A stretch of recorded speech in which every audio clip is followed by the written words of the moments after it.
Hi, and welcome to Homeschool Expert. Thanks for joining me today to discuss how you can proactively and successfully prepare your homeschooled child for transition into traditional education at any grade.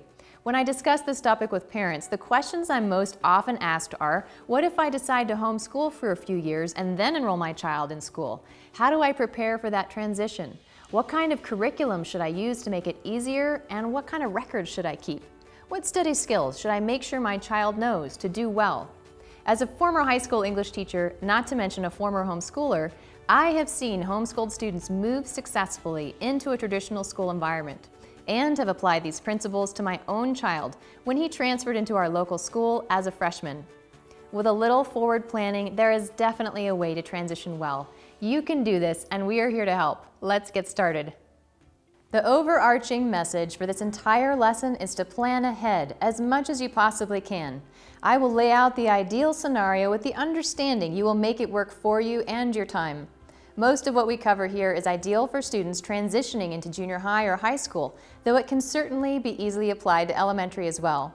For resources on transitioning from homeschooling into college, please check out my chapter on the university admissions perspective of homeschooled applicants, based on research I collected from multiple college deans of admission and analyzed with Dean Sue from Duke University. It's available in the book Homeschool Like an Expert. A year and a half prior to enrolling your homeschooled student in a traditional school, be proactive and set up a meeting with a guidance counselor at that school. Ask open-ended questions such as, how can I make this easier for you to place my student in the appropriate classes when she enrolls in a year and a half? Especially at the high school level, some schools prefer that homeschooled students enroll with an accredited math class in their background. And every high school has its own order for math classes where geometry fits with algebra too.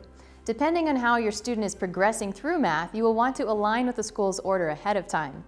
By meeting with the counselor at school this far in advance, it gives you plenty of time to prepare for their requirements and develop a portfolio to prove what's needed to get your student into the appropriate class.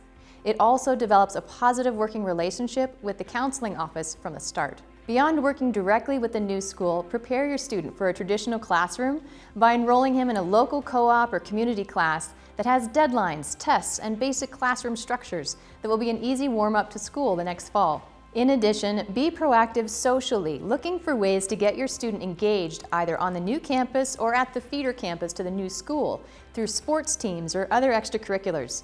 This will give your student the opportunity to acclimate gently into her new world and develop a social base of friends and familiar faces. Secondly, the January before starting school, coordinate with the counselor to bring your student in to meet together. If your student has unique requirements, this is a great time to work out those details and to find out when class registration for the fall begins. From there, ask the counselor if you can arrange a time for your student to tour campus or potentially shadow a student for a day to get accustomed to the space. Some high schools are now offering special orientation nights for incoming freshmen or transfer students the spring before they arrive on campus, so ask if your school has any sort of welcome event planned. It's ideal, once your student has her schedule for the fall, to get permission to walk through her classroom locations a day or two before school starts and practice opening her locker a few times if she has one. Coming out of the season of COVID, I suspect transitioning into traditional education will likely become more normalized in our schools. Thirdly, keep records that show evidence of progress and accountability. Even if the school doesn't require them, I still recommend it. When it came time to enroll our eldest in classes for his freshman year, I came with a portfolio that included an essay, his recent national exam scores, poetry, a science experiment write-up, and other work samples. The counselor was hugely grateful, and it immediately validated our requests to place him in specific classes. If you need to advocate for accommodations or a specialized lesson plan, consider including those records in the file as well, since that may impact course selection. Fourthly, make sure your student has sound study skills. I'm not going to flash my cover for Study Smart, Study Less on the screen again because you've seen it a couple times already. But now is a great time to get that book into the hands of your student if she's anywhere between 4th grade and her senior year of college. In order to launch into traditional school, your student at any grade should know how to take notes, prepare for a test, manage time, and keep a student calendar. If your student needs test prep skills, consider finding a tutor to teach her the basics. Fifth, confirm your student's core knowledge the summer before the transitions. This is a great time to pick up books that cover topics specific to his grade before transitioning. That way you're certain he has all his bases covered and can focus in the fall on acclimating to school rather than catching up on forgotten subject matter. In addition to core knowledge, confirm your student's social core by registering him for fall sports or another large activity club that will get him on campus a few days before school starts to get to know other students. We intentionally invested time the summer before school started helping our eldest develop a social network that gave him the opportunity to meet students attending his high school through various local groups and teams. You might look at activities and clubs in the high school as well as other options like community activities, rec center offerings, or even just hanging out with friends in the neighborhood.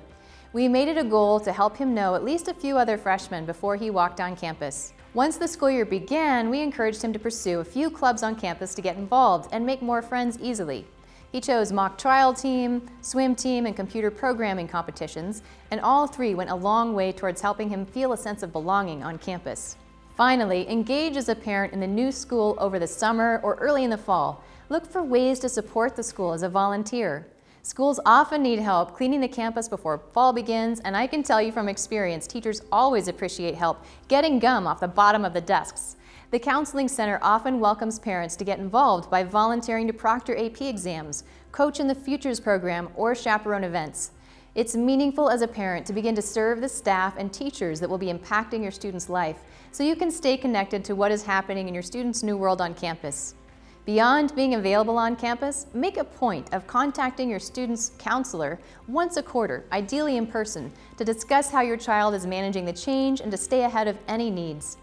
It's critical to continue to advocate on behalf of your student if you sense additional support might be needed, and most likely your school will be eager to help. Our job as parents is to prepare, protect, provide for, and eventually launch our children into their futures. If, how, or when you choose to transition your child is up to you and your child's needs. Each of our children are different, and at what grade I transition my first child may look different for the other three. Our goal is to take into account the needs of each child and the needs of our family when making that decision. Both matter. And if we've done our job well, they will launch, get their sea legs, and be able to apply all those great life lessons we've learned together. Thanks for joining me today on Homeschool Expert. See you next time.